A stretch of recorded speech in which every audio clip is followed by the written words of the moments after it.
This week's guest on the program, the greatest defenseman in Maple Leafs history, the man they call the King, Hall of Famer, Borje Salming, Joe Tilley Sports, coming up.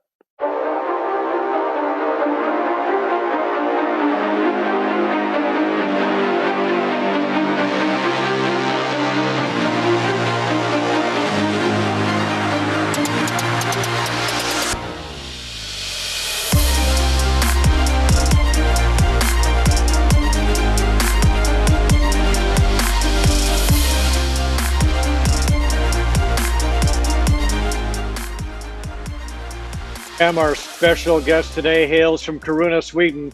He played 17 NHL seasons, 16 of them as a Maple Leaf. He had 150 goals, a club record 637 assists in 1,148 NHL games. He is the all-time Leafs leader among defensemen. He went to 6 straight All-Star games. He is the first Swedish-born player in the Hockey Hall of Fame. He's on the list of the top 100 players of all time. He was voted the top Leafs defenseman ever. Ladies and gentlemen, welcome the King, Borje Salming. Welcome to the program, Well, Borje. thanks, George. Thank you. It's really good to see you, my friend. It's great to have you here. Now, listen, you had a terrific career in Sweden before you came to North America. You won a couple of league titles with Brynäs. Now, do you remember Yeah. seeing the scouts in the stands, particularly Jerry McNamara from the Leafs? Well, I can't remember if I saw him in the stands because I never look up in the stands actually. So, but you know, I couldn't understand today, and we talked about that before. That you know he came down in the dressing room because I got a game misconduct. So I went when I think it was in the third period. How he managed to go down and find the dressing room and come in to me while I was sitting by myself. I don't know. That was amazing. So you started to negotiate with the Leafs right there and then. Is that what happened?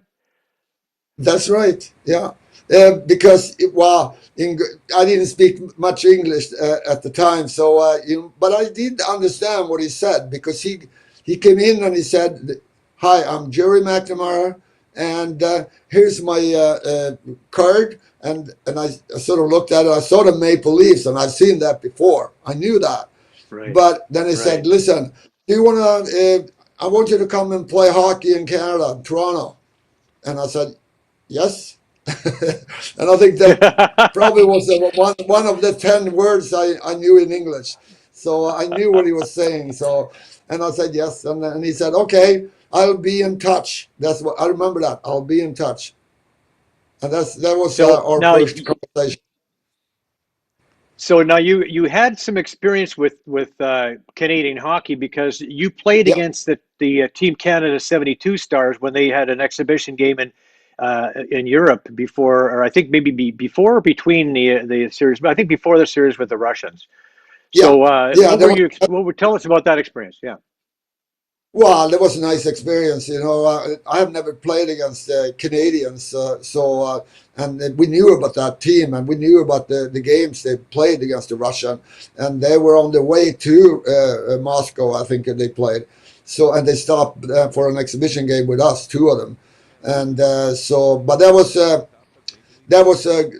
that was really nice to play against them. And, you know, of course, we didn't know what to expect from them, too. I mean, of course, you have seen some highlights from the games, but that was fun games. Nice experience. Right. They called you Europe's version of Bobby Orr back then, and they were making those kind of comparisons. So, what was it? What was it like to be part of that, first wave of Europeans to come to North America? Wow, I mean, that was nice. I mean, just to come to Canada to play there, it was like, there was the first when we went over, me and Inge Hammerstrom came over in '73. That's just to see Toronto and meet some people and see how it was. That was amazing, and see the Maple Leaf Gardens. And I think that's sort of when we came into Maple Leaf Gardens and saw that, and we sort of said, "Wow, we want to play here." Now, Borje, you had to be, the game in North America had to be completely different than what you were used to in Europe. And I know that they came after you hard, being the first, you and Inga Hammerström being the first Swedish players over, the first European players over. They weren't exactly treating you kindly, were they? They came at you pretty hard. These guys from the other teams. Wow, but that was tough, and what we knew about that too. Like we've seen some games, so we knew there was tough guys over here, over in Canada. So, and of course, we played those two games against the Canada, Team Canada there too, and they were really tough, and they tried to sort of, yeah, all kinds of stuff there, and it happened. A lot of people got blood on their cheeks. So, Right. but so there was no problem. The only thing was like the rings are smaller in Canada too, so that was a little bit. But we had all training camp to do it, and we were really in good shape when we came over. We knew we had to be the best shape ever if we were going to make the team. So that's why we were really in good shape there to make the team, and I think that was really good for us. So that's pretty much how you prepared yourself, by just getting into the best possible physical condition you could. Yeah, of course, because Hmm. we knew it was going to be tough over there, and we worked with my old team, Marinas in Gävle. We worked all summer long. We trained really hard, and also we skated with the team for 2 weeks before we left.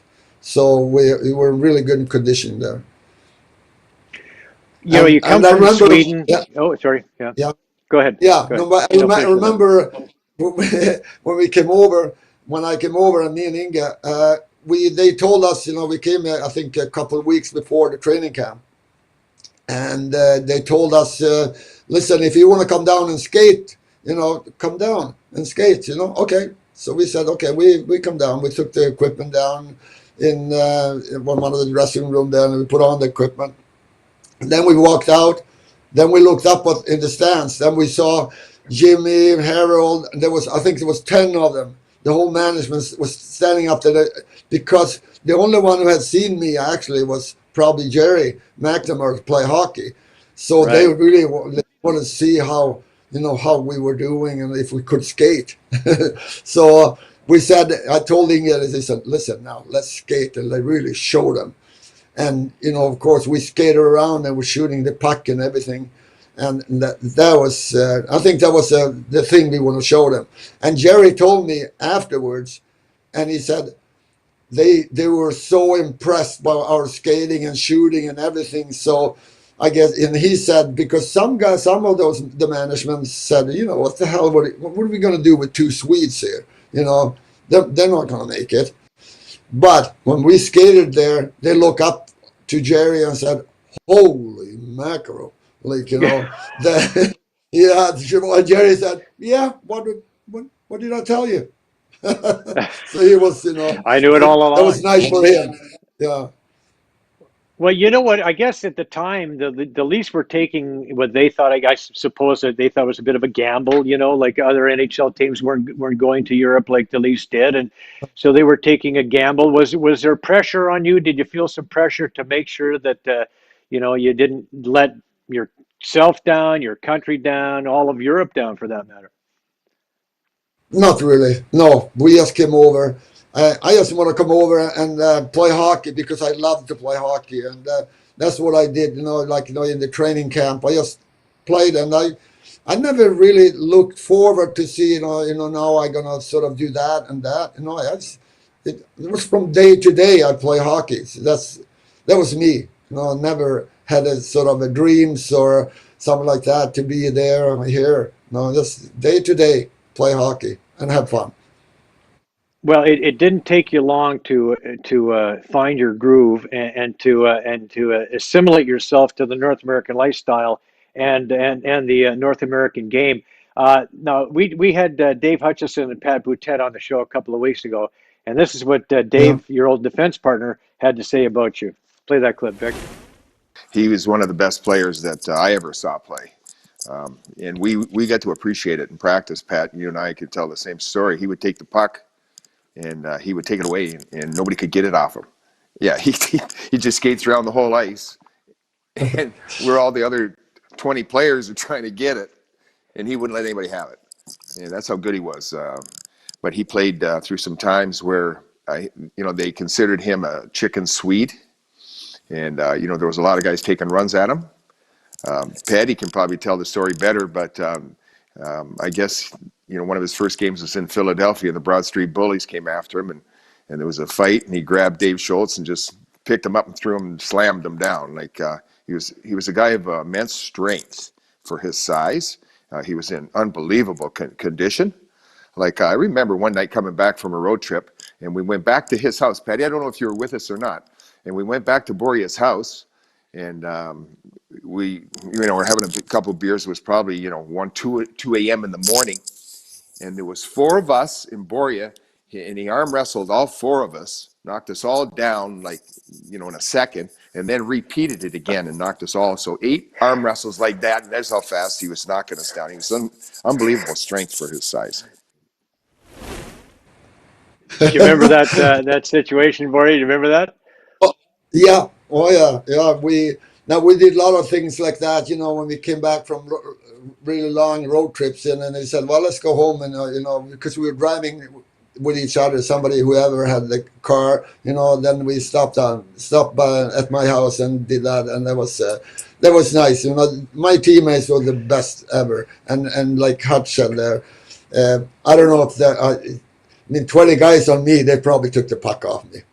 I think so. Yeah. Well, there may be times when they couldn't. Wouldn't be surprised about that. You were quite a skater, quite a stick handler. Now, you talk about you came into the league in a time when the Broad Street Bullies were coming into their own, and then they became the Stanley Cup champions, and they were considered the model franchise at the time, and they were tough. They were some kind of tough dudes, and that's the kind of game that you came into, which was a completely different game that you'd experienced in Sweden. Now that must have taken some getting used to, and obviously, Dave referred to the people would like from other teams would refer to you as chicken Swede, but anything you weren't. Here you are with Dave the Hammer Schultz, and this is probably before you body slammed him. We don't have the entire video, but you certainly weren't afraid to drop the mitts, and I guess that was just part of the game that back then, wasn't it? Yeah, it was. It was crazy in the beginning of '70s when from '73 to '78, whatever. They were crazy. I can't remember how many brawls we had. Some games. That was amazing. Sometimes because the different rules. There was no rules really for they could do anything they get 2 minutes. And that was right. the sad part, I think, which is so much better now, I remember one night there when Ed Van Imp, number 2 there for Philly, I came down and all the way from my own end, coming in over the blue line, and I carried the puck. He came with his stick, and he speared me right in my chest, and he just slammed me down. And I was not out. I got up, and of course he got 2 minutes for that. I think today he would have gone. He was suspended for life. Right. But that was the but I loved it. I loved to play hockey, which of course every game when you played in Philly, for example, you had to sort of get yourself up for this was going to happen. You knew they were going to put puck in my corner, and then all 3 were going to come and try to kill you. But you learn how to deal with that too. So that was no big deal really. Well, the good news is that you got yourself in such great shape, and the fact you were probably the strongest guy in the league at the time, as Hutch suggested. That probably helped a lot. You were able to take all those shots and dish a few out yourself. You never won a Norris Trophy. You were 6-time All-Star, 6 consecutive All-Star games. Never won a Norris Trophy, but I look back and I think to myself, okay, so you're up against Bobby Orr, okay. Then Larry Robinson was there, and of course Dennis Potvin, and then Paul Coffey, and it's some tough company to win Norris trophies. But I think if you average out, your skill level throughout throughout all those years from say '73 when you came in until late mid to late '80s when you left, To me, you were the best overall defenseman in the league, no question about it. And a lot of Leaf fans will certainly attest to that. Is would that be your? Do you feel like you held your own against the best at the time? Well, I mean, I knew, like, we at the All Star games too. When I met Larry and played with him then, and they were such a nice, like, guys, and they played really well. And Dennis Patman was, amazing, good defenseman there in Islanders. So, then there was not a big deal. Like, for me, for example, today there would have been great to have the Norris Trophy. But at the time there, I played hockey. I mean, they didn't really. It doesn't matter if I won the Norris Trophy because I played in Maple Leaf Gardens with the Toronto Maple Leafs, and that was so much fun to play there. That was my Norris Trophy, really. We saw a picture. Yeah, we saw a picture there of you and Harold Ballard. What was it like to play, for the Leafs back then with Harold Ballard and his meddling and everything else that went along with it? Yeah, I mean, that was. I mean, like I said, I always said, Toronto Maple Leafs is mecca of hockey. I mean, I always loved to play there, and just because the crowd is so close and the fans were so nice, like always there and sort of protect us, and Harold too. I mean, I know he was crazy sometimes, and I really told him that too. We were really good friends, and I could say anything to him. We talked about everything, like, after practices. And I was always late, with ice packs on me and all that stuff. So he was coming in and we were talking about everything. He was such a nice guy. He was like an extra father for me. He was, Right. Of course he had his days when he did crazy things, but otherwise he was nice. Well, I know that a lot of fans didn't like him. There's some players who got on his bad side that didn't like him, but most of the Mm. players that we've spoken to and I've spoken to on this show have told me, basically one after another that they really liked and appreciated Harold because he was a Yeah, good guy to the players, right? He was a good guy to the yeah. players. And you were there for the reincarnation of Punch, Imlach. At the time, you guys were seemed to be going to seemed to be making some headway and becoming a pretty good team. But Punch came and changed all that. What was that like? Yeah, that was too bad because I always say, like, we were so close to win the Stanley Cup. Like, if we had maybe got another scoring guy, like, like that, we would have won the Stanley Cup. We were so close to beat the Phillies and the other guys. Montreal had a great team, but Punch really came in. He was a nice man, when you talk to him, but he was like, he turned our team to, I should say, he he traded Daryl and Lanny, everybody who was main guys in our team, and Tiger and Tiger and everybody, yeah, yeah, Hutch and everybody. And what I didn't understand, he took in, because I guess he came from Buffalo, and he took, I don't know how many guys from Buffalo he came into our team, and which I didn't understand. Like, old guys that were really good otherwise, but no, in our team they didn't play good at all. right.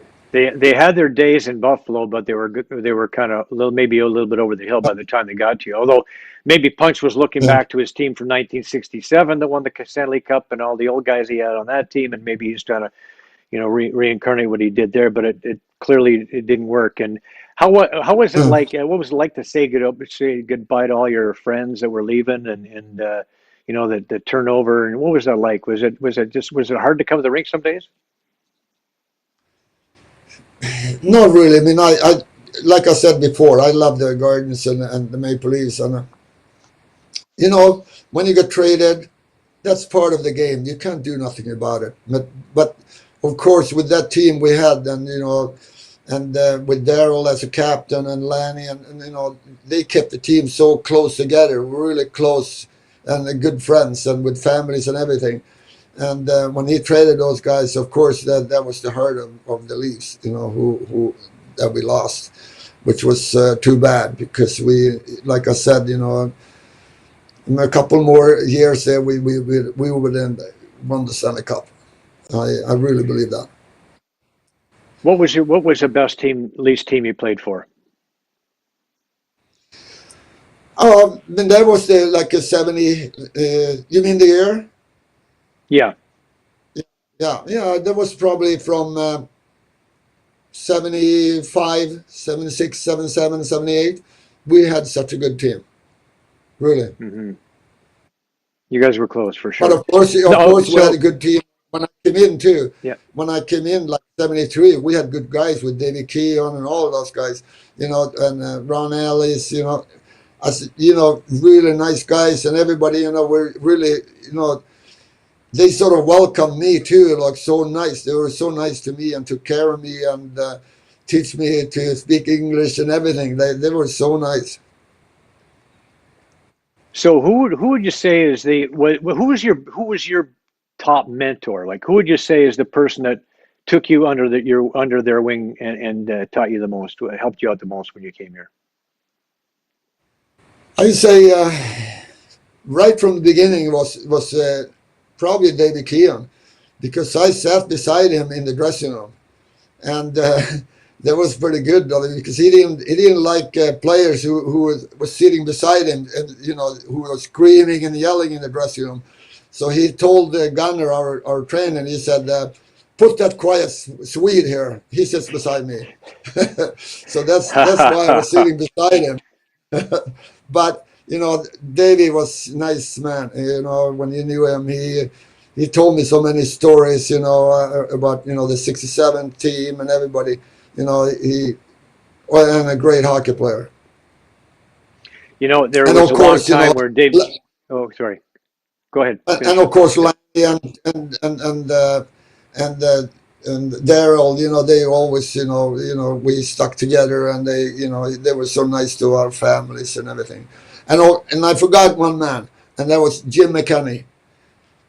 Jimmy, how Oh yeah. he took care of me and my family, his wife, and I sort of lived there when we lived in Mississauga first, and then we moved into Hyde Park Gardens. There, we bought an older house, and his wife really fixed up our house and everything like that. It was really nice, and we lived at their house, my family, with the Wow. kids for half a year. Yeah, he was such a nice guy and his family, and a good hockey How is player an too. awesome guy. Yeah. How Oh is an yeah, awesome guy for sure. We're good funny, friends. Good funny, friends. funny guy. Yeah. We Oh, had so many laughs. yeah, he makes everybody laugh. It's really good.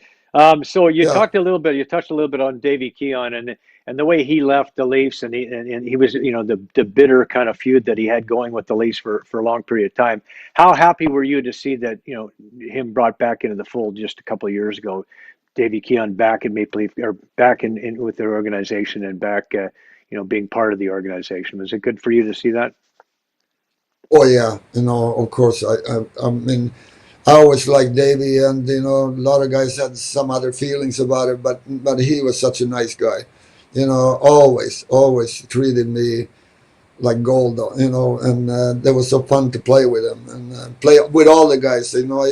I really love the whole team. It's hard to just to say some guys, but you have so many nice guys who sort of took care of you. Ron Ellis. There's amazing guys.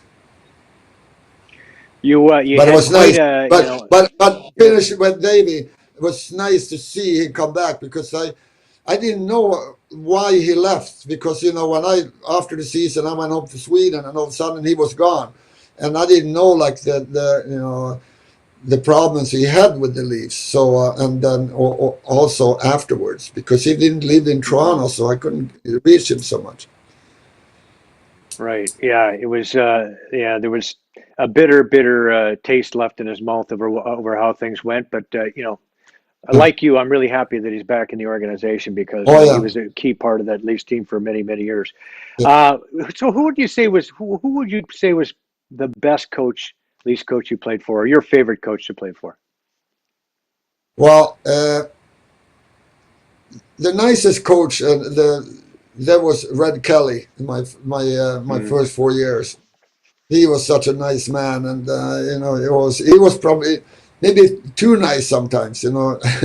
But the best coach I had was probably Roger Nilsson. He was really, he Yeah. was sort of like a mix of Canadian and European sort of style of different things. He was really, you know, he had so many good things, and like, you know, no other teams had, you know. I remember when he could, there was a couple times there or games when it was close. One of the guys, you know, came in for a shift. They jumped over the board, and he was holding on to the other guy because they came in our because I knew that if he held it, it was 5 against 4, but our Okay. guys were on the bench, and then he jumped out, and then he was, you know, we could make up a good pass to him for a, you know, be alone with the goalie. So that they had Right. really, really fun things to do, you know, so we could get better. He had the ability to foresee a better play of developing with this particular player, right? Yeah. So Yeah, so you went from yeah, pyramid power, right, Kelly, to yeah. the captain video, you know, to video power, Yeah, to a completely different kind of game. But yeah, Roger Nielsen, yeah. he was a great innovator, wasn't he? Things were totally different Oh with yeah, him. Yeah. yeah. No, he was a good So coach. you had like a lot of battles on the ice, but the one picture that we always refer to when we think of Borje Salming is that incident when you got hit in the skate, took a skate in the face from Gerard Gallant, I believe it was when in November of '86 against the Red Wings, and you received over 200 stitches. You know, it's a miracle you didn't lose an eye here. Tell us about that incident, and you were practiced 3 days later after this. Yeah. Uh, that was really scary. But I didn't know. I knew there was something happened to my face when I was on the ice, and Mike Palmateer, he was screaming like, you know, I had to block the shot, and the puck was underneath me, and he said, "The puck is underneath you. Lie down, stay down." And then all of a sudden, was my teammate Kotsopoulos. He's Cuts cross-checked yeah. another guy. Yeah, and he cross-checked, and he lost his balance, and he stepped in my face, and actually didn't hurt at all. You know, not what I can remember, but I knew with my hand, and I said, "Oh my God, yeah, there's something wrong." That's a lot of And then blood. I sort of That's a stood lot of up. I blood. said, "I better get off," because I could feel the blood coming out and everything. But it was no, I can't remember I had pain or nothing like afterwards, but not at the time. You know. But I remember when I was gliding because my blood coming out, like there was bleeding so much, so I was gliding into the bench and come to the door, and there was I can't remember who was the goalie, but he was standing open the door, so I came in with my face right in. Now my wife's coming here. Sorry, I'm Hi. live right now. Okay. But anyways, my face came in to and destroyed his sweater, so he had to use another sweater for the second period. So that was no good. But I just remember also Smoke, our trainer, because my gunner, he was screaming to Smoke, get the towels, and because I was bleeding so much. And then, but Smoke came out with small sort of bandage, and Yeah. Gunner got crazy. Holy Smoke! Did I say towels? He's bleeding like crazy. I remember that so well. That's what I remember. Then when I came in the dressing room, I knew there was something wrong. But you know, the doctor came in and he said, usually they stitched him up. You know, we stitched him up Yeah. at the rink. But he said, no, we're going to the hospital. So that was it for that. Well, they did it. I'm sure you're glad that the doctor didn't stitch it up right there in the dressing room because you probably wouldn't have Oh yeah, got the result that you do now. You can hardly even see it. So obviously the surgeon did a hell of a job with yeah. that. And you know what? And that was Detroit's doctor, and he was a plastic surgeon. So I was so lucky because he said when we Mm. came to the hospital, he said, "Listen, we're going to take our time now, and we're going to do this right because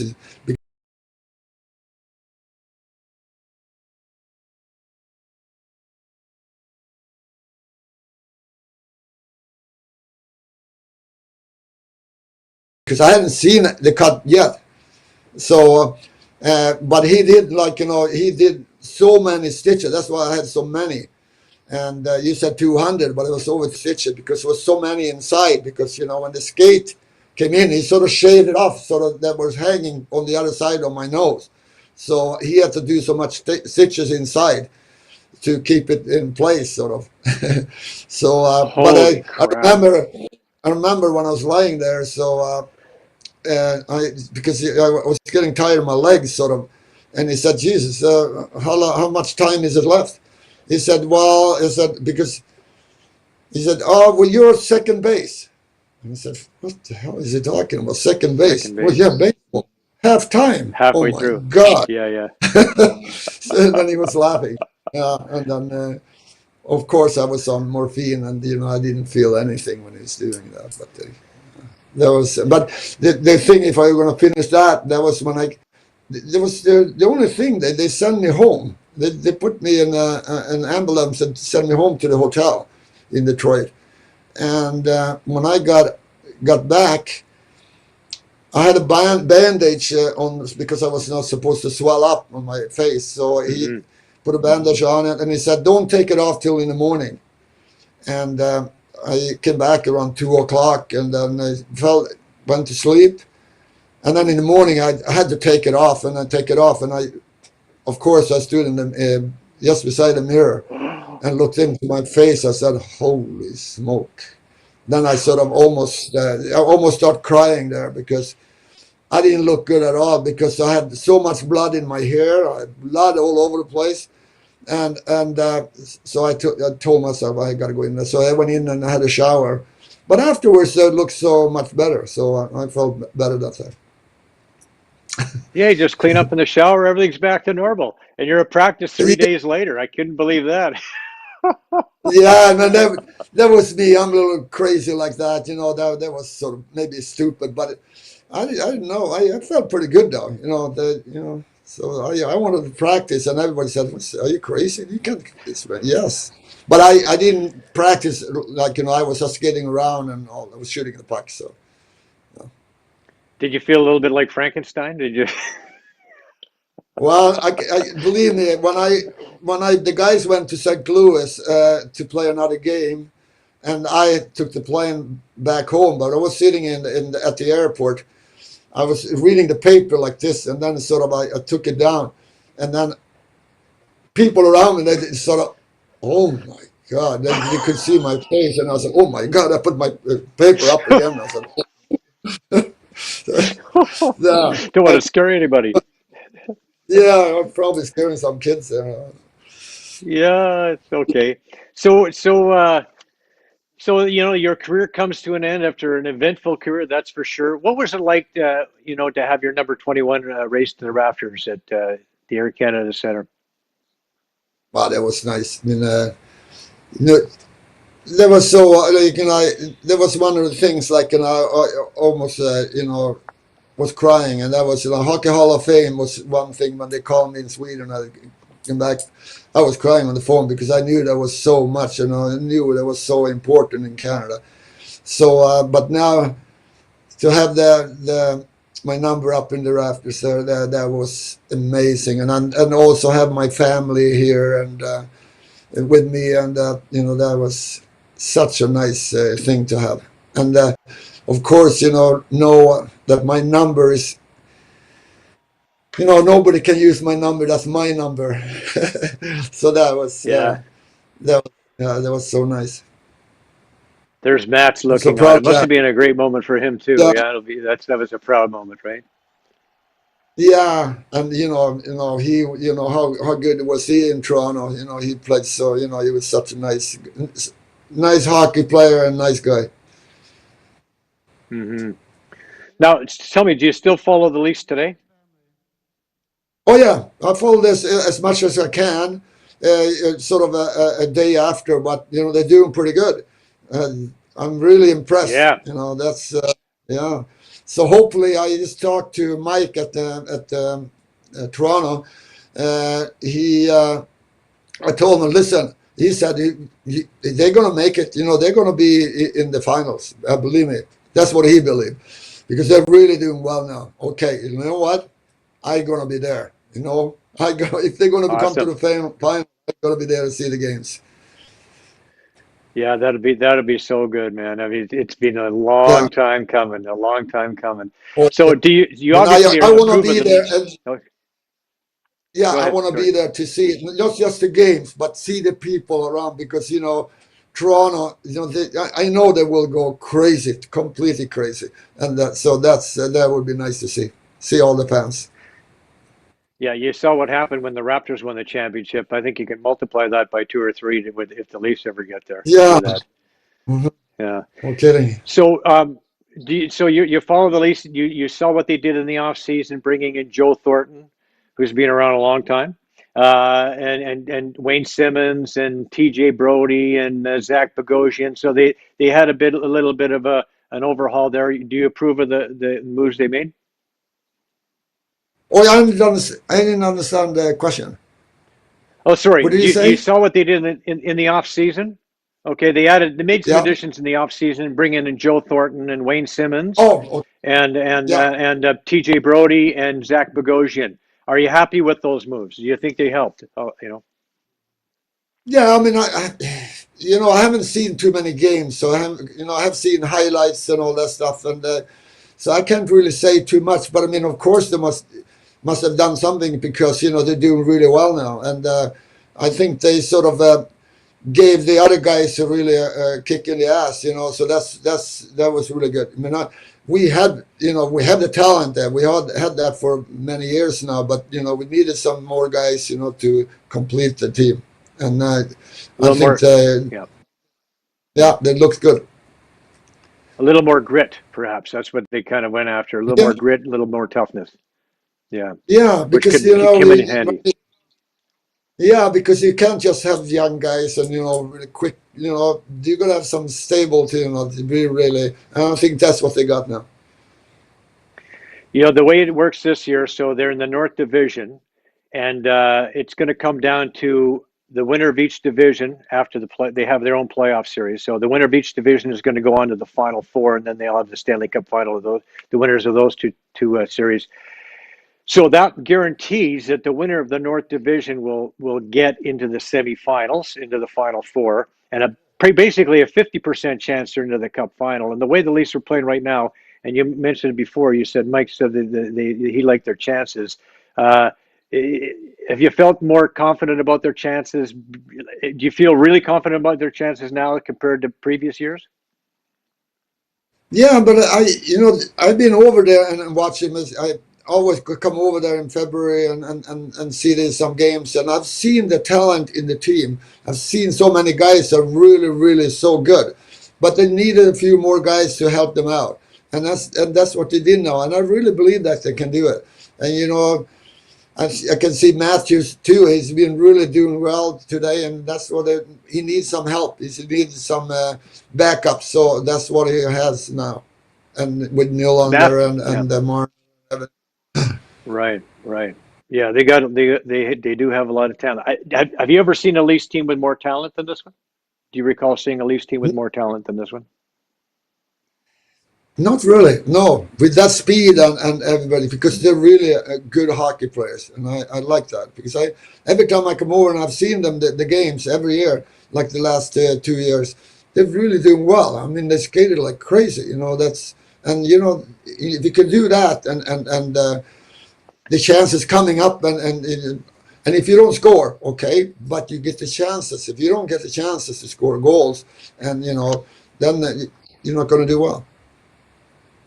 Now, Borje, you were one of the first people that I know of to get COVID-19. Tell us about that experience. What was it like to have COVID? Well, I mean, you know what? And this is the thing. I was actually in Canada. We were there with 20 guys. So we went over there to see some games, and I sort of guide them around in Toronto. And you know what? When you're in Toronto, you see so many people. You shake hands and everybody like that. And really, 3 or 4 guys of that guys who went home, they were also sick in COVID, and I got it too. And I came home, and started with my cough, and I had fever. I couldn't sleep like for at least 5 days, but I didn't know nothing about it. But you knew what, some people, yeah, knew about China had it and all that stuff, and a lot of people came home with it. But I didn't know like I had it sort of from the beginning there. But I knew there was something wrong because I never experienced something like that. So I was sitting up in my bed because I couldn't sleep at night because I was coughing and I was like, really feeling awful. And all of a sudden, one of the nights, I couldn't swallow and I couldn't breathe. I couldn't, I knew that the day before I had the same thing that was getting worse and worse. And then all of a sudden I couldn't breathe, and I sort of, I knocked my wife and I said, listen, I can't breathe. I mean, of course I could breathe a little bit, but I couldn't, get the breath. And then she called the ambulance, and the ambulance came and they sort of settled me down. And I started, the same time, and she called the ambulance and the hospital. I started shaking, and at that time I thought I'm dying. I thought I was dying because my whole body was shaking like crazy. And I said, I'm done.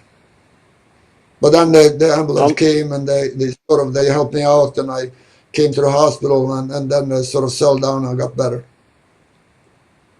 How long did it take you before you felt like you could breathe properly and everything was okay? It took after that it took me 5 days before I the cough started coming off and the fever and everything like that. So there was much. I felt much better, but I was sort of like I couldn't do anything, and I remember when I went for a walk. I had no strength, and I just walked maybe 1,000 meters, and then I walked home. I just went outside to get some fresh air. I had to walk home. I was home for 2 weeks, didn't do anything. And how are you feeling now? Are you okay now? Like that was that was almost a year ago, wasn't it? Yeah. Yeah, that was a year ago. And I feel really good now. I'm working out now, and I feel really good. I can't complain at all. Well, I know you've got a clothing line, no nonsense shoes and apparel. We got to give you a plug about that. Now, tell us about the clothing line and how that came about. Well, you know what? I was really interested in when I lived in Canada too, and when I was playing there, because we always had nice clothing. We got to have the suit and a tie and everything. And when I came from Sweden all the time, I bought new clothing. And when I came to Canada, there was sort of like Canada was sort of 1 year behind, sort of, and everybody thought I had crazy clothes. But then the next year, the guys had the same clothes than I had. But then this next year again, I came with some other new clothing again, and But on the same time, I wanted to make maybe my own brand. So when I came home, actually, that was not my idea, but it was another company who wanted to make underwear. So that's how everything started. So we made Salming underwear, and then and now today we have floor ball hockey. We have running. We have for handball. We have all the equipment from shoes. We have shoes from running. So we have everything in sports. So that's doing really well. Well, we want to make sure we let it. What's the website where they can go to find your stuff online? Salming.com. Easy, salming.com. Salming.com. Okay. Now listen, Borje, we have one of our sports sponsors is Gold Line Industries, gold mining company, and they are exploring for gold in Sweden. So I'm thinking that you might want to get into the gold mining business Yeah. With Gold Line. Yeah. Okay. So good. You get out there, get Well, your thanks very miner's much. hat ready. Get your miner's hat ready. We'll Okay. hook you up for sure. I will. And yeah. So in addition to your clothing company, what else can we find Borje Salming doing these days? Well, otherwise I'm in. Well, that's what I do, off. But right now with the COVID and everything, you can't do so much. But usually I'm doing these things like I do right now. I do with companies, but which is slow now. But I go on and I talk actually about my everything in my life, and they interview me or whatever, and that's good money there. Yeah, but right now Right, it's for the quiet because right. nobody can be Well, if together. you Zoom, You know. right. Well, Zoom is a good option. I mean, it's fantastic because we get to talk to you in Sweden, and if it wasn't for the for this technology, we wouldn't be able to do that. And you know what, Borje, I have to tell you, this has been an absolute pleasure for me. I really enjoyed this conversation. It's to me, you are one of the great Leafs of all time, if not the greatest Leaf of all time. Definitely the greatest defenseman to ever play in blue and white.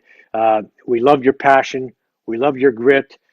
We love the fact that you just took the bull by the horns and you came over here and you made it work and just the deep passion you have for the game, the intestinal fortitude you have, and to make it all happen, it's just great. And whenever I talk to anybody, and I mentioned we're going to have Borje on the show, really fantastic. You're just about everybody's favorite player. So we want to thank you for joining us today as a guest on the Joe Tilley Sports Show.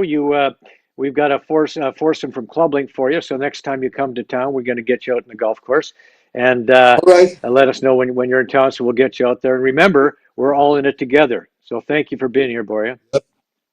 Okay. Well, thanks very much. Can I say something too? I really appreciate being on Absolutely. your show. That was fun. And I love Toronto. And I always loved to play there for 16 years. I was so lucky that I could be there. And to all the fans out there, I mean, you were so nice to me. And that was so fun to play at Maple Leaf Gardens and be there with all the guys. And that was like a big, big family. And I'm not just talking management and the players, but all the guys that work there. I mean, I miss Toronto so much, and it's so nice to come back, and I will come back so long. We get all this garbage away, then I'm coming Right. over. Yeah. Well, I tell you, we miss you. I can speak on behalf of everybody in Toronto and Canada. We miss you as well. And next time I see Howie, I'll say hi to him for you. Yeah, well, yeah. Yeah, Howie is yeah, such a yeah, nice yeah, for man. sure. Yeah. All Okay. Well, right, thanks all the very much, best. Borje. All right, buddy. All the best. Okay. When we come back, remembering the Colored Hockey League and more sports. See you in a bit. Promotional consideration provided by Clublink. Clublink. One membership, more golf.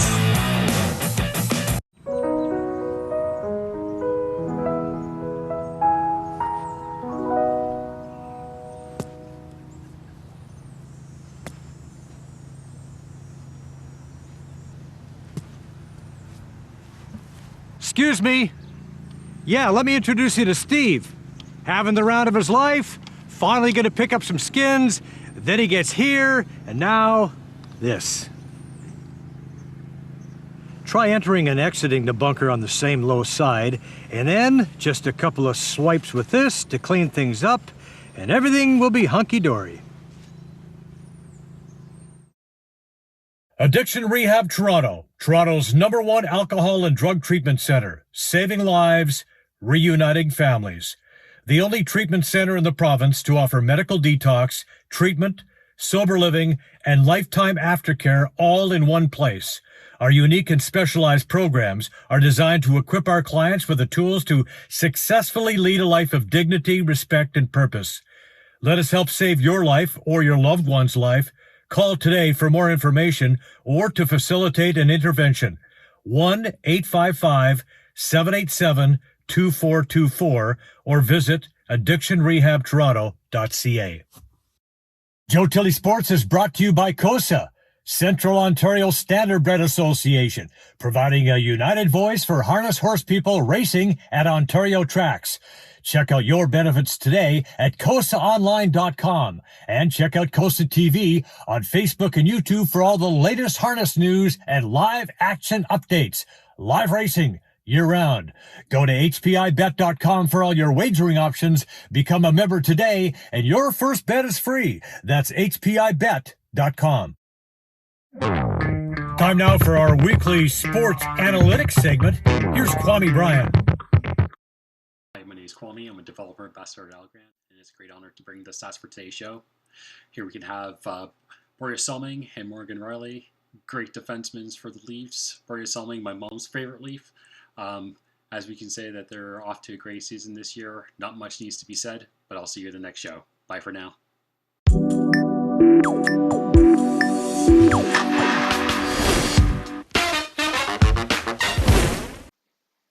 Yes, thanks, Plummy. Yes, both defensemen are outstanding. Riley might be a Norris Trophy winner one of these days. And your mom has good taste. Borje certainly did have an amazing career. Okay, with the lockdown coming to an end, harness racing is back in Ontario, and that means it's time for my COSA Swiss Pick of the Week. Looking at Thursday night's card at Mohawk, the 9th race, one horse really stuck out for me. How can I not go with a horse named Mock Messier? The number 4 horse in a field of 10, should be 11 actually. Sylvain Filion drives for trainer Rick Moreau. My record, by the way, is 1 second, 2/3, and a 4th. A reminder to visit COSA TV on Facebook for all the latest harness news, and go to hpibet.com for your wagering options. February is Black History Month. Kwame Mason's excellent documentary Soul on Ice will be aired Friday night on Sportsnet at 7 o'clock, so set your VCRs.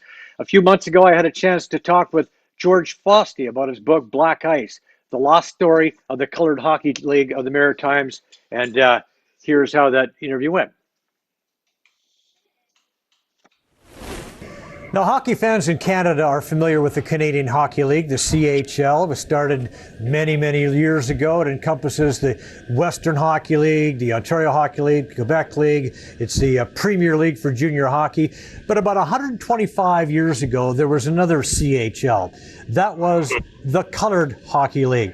Now, George Fosty is co-author of the book Black Ice, the History of the Colored Hockey League, and he joins us now live from Long Island, New York. George, it's good to be with you, my friend. And nice thank you for joining us to talk about Black Ice. Now, you know, I just had a chance to read this book. It's fantastic. It's amazing. There's so much stuff in here.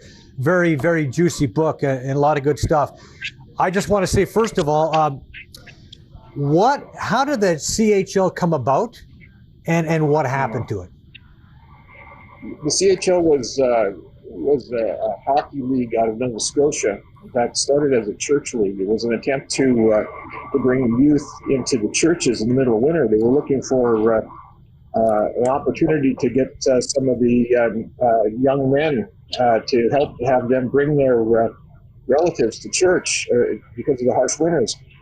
Old people couldn't get to the churches, and so they thought if they could attract the youth to have them, bring the wagons, and they would escort their older parents and grandparents to the churches, and then as a reward, they would have a game at the end of their church session and out on the ice. And from there, it started as a challenge league.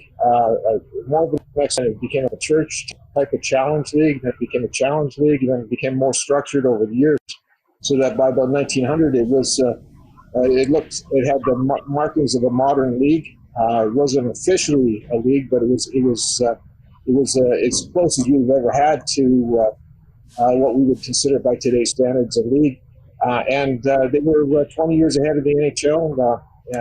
They were one of the first, I guess, semi-pro leagues that we had in Canada and North America at that time. You got to remember the International Hockey League started around 1903, 1904. You got the Ontario leagues around this time as well. So this is a very unique period, very unique league, a very unique history. But it was an all-black league, comprised over a 30-year period, about 15 or 16 different teams, about 400 different black athletes from Nova Scotia, Prince Edward Island, and possibly New Brunswick, but we definitely know it's from Nova Scotia and Prince Edward Island. So you had all these teams, all these players, this league that was formed, but yet we've never heard about it. Why is that?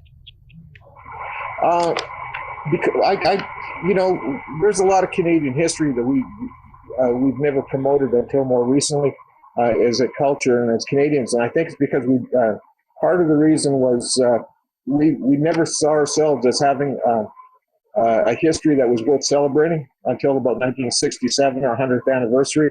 So a lot of history was overlooked.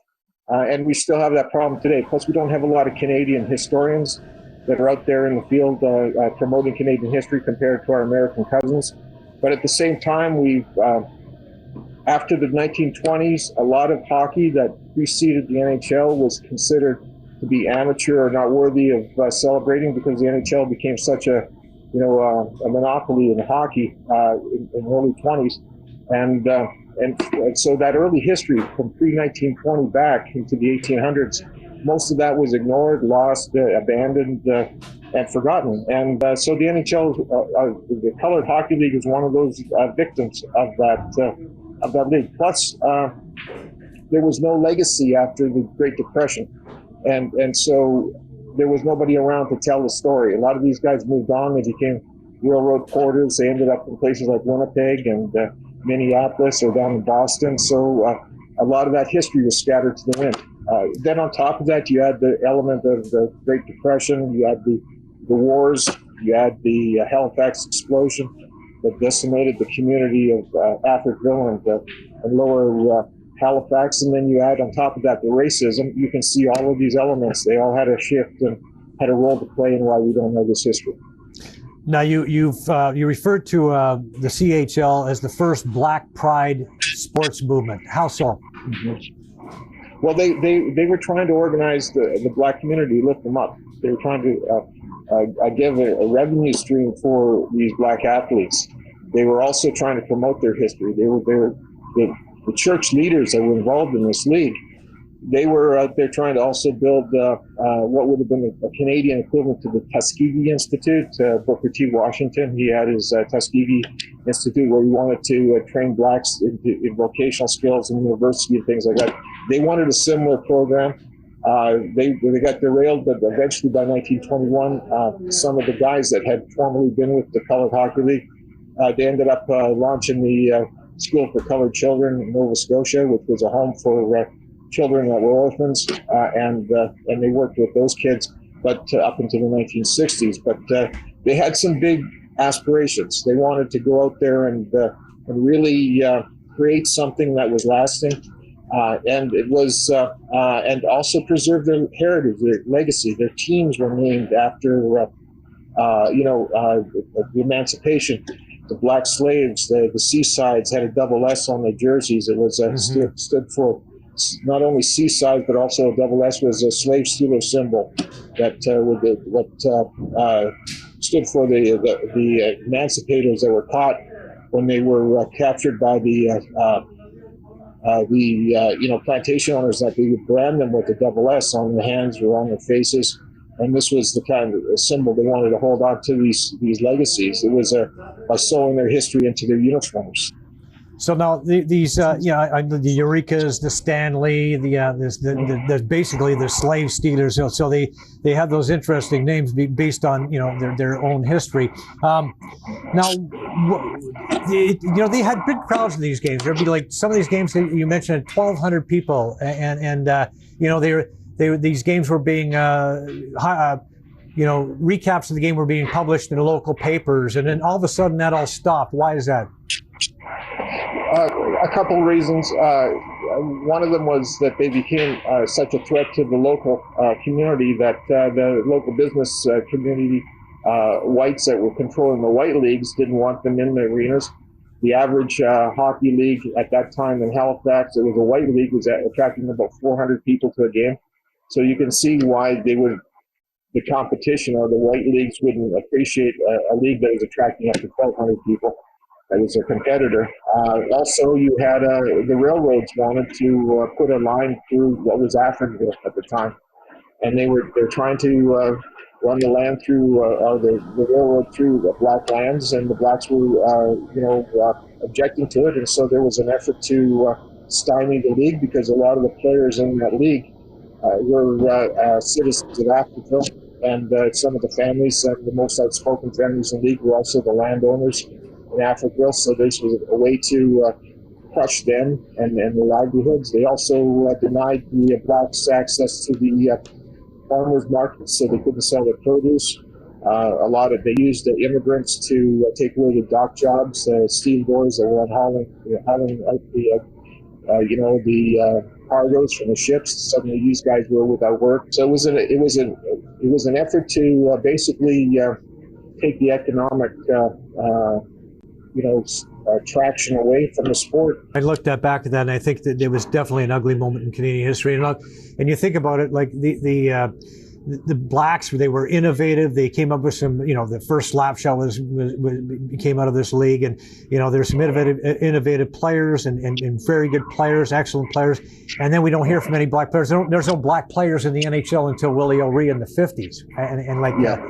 You ask myself, how can that possibly be? And I guess. Well, some of it was because of racism. But other aspects where it was just a culmination of a perfect storm. Like you had World War One, where you had the black community of New Brunswick decimated. A lot of these guys ended up fighting in the New Brunswick regiments, and they ended up being slaughtered at the Somme. Had other in Passchendaele. You had the blacks right after 1960. A lot of the guys went over to Europe, ended up working in the Forestry Corps on the French-Swiss border.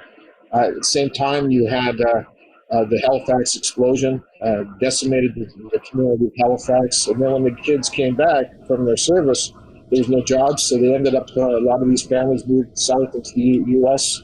And by the 1920s, you had the makings of 6 hockey teams out of Boston that were all black, playing with family names very reminiscent, same families out of Prince Edward Island and Halifax and Dartmouth. Do you feel the NHL is as diverse today as it could be? And if not, what needs to be done to make it more diverse? I think they're better than they were. When we came over with our book in 2004, it was still basically a white league. And I remember having a conversation with Willie O'Ree in 2008. He said to me, we're 10 years ahead of our time because we could see these young kids coming up that were multiracial.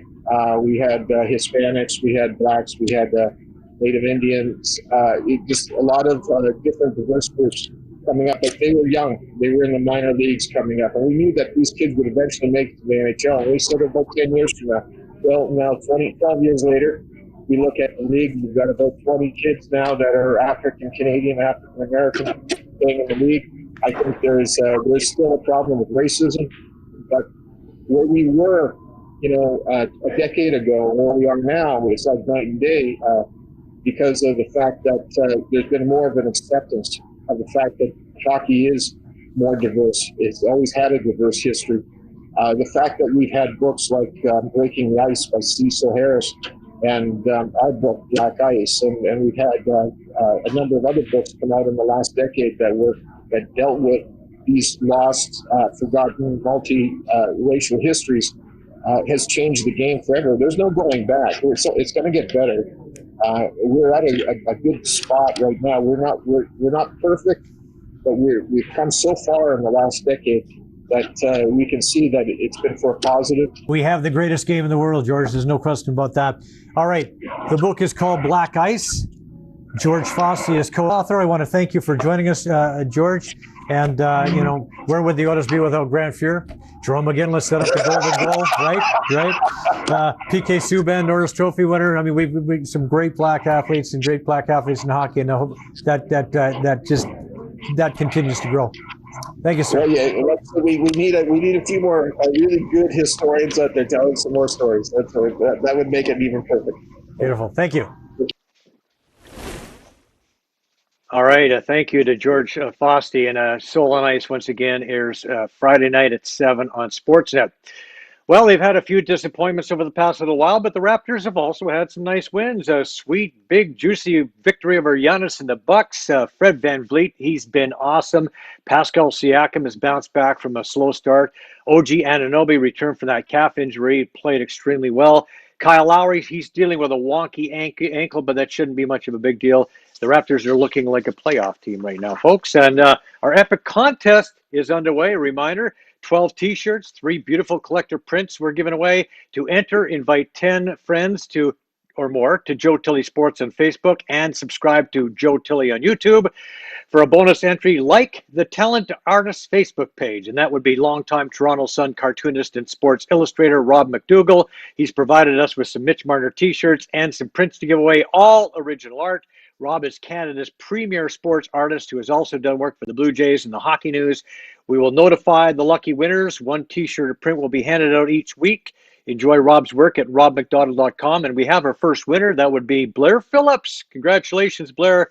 We're going to send you out a Rob McDougall Mitch Marner t-shirt. Way to go, Blair. A reminder to subscribe to Joe Tilley on YouTube. You don't want to miss all the latest news. Now we close with a look at the folks who make this show possible. They are friends, trusted business associates, and all-around great guys. I highly recommend them all. Thank you once again to Borje Salming and George Fossey, and thank you for watching. We'll see you next week when legendary sports author Kevin Shea joins us. See you then. Get Aldo at RE/MAX Crossroads. Do you want to buy or sell a home? Could 31 years of real estate experience help you? Why not speak to an amazing team that loves to overpromise and overdeliver? Call 416-GET-ALDO or visit www.getaldo.com to find out what next level real estate looks like. RS Demolition and Excavation has extensive experience with complete teardowns and interior strip-outs. Looking to build a custom home? RS Excavating Services has the experience you need to build in established neighborhoods.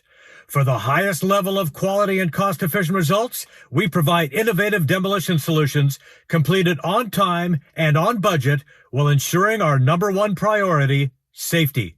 Call 647-852-3006 for an estimate or visit rsdemolition.ca. Brian Gribben Insurance Planning, helping you solidify your financial future. At BGIP, what we do that's unique in the marketplace is we show people how to spend and enjoy their money in their early years of retirement without the fear of running out. Also, we're able to do this without you having to change financial advisors. Please look us up at bgip.ca today, and let's book a 30-minute phone call to see how we can bring value to you and your family in your planning. Call Brian today for all your retirement needs. We did. 905-686-5678. Gold Line Resources, discovering high-grade gold in Sweden. Gold Line Resources owns a prospective portfolio of 4 high-grade gold exploration projects located on the Gold Line mineral belt of north-central Sweden, and 1 gold exploration project in the Skellefteå belt of north-central Sweden.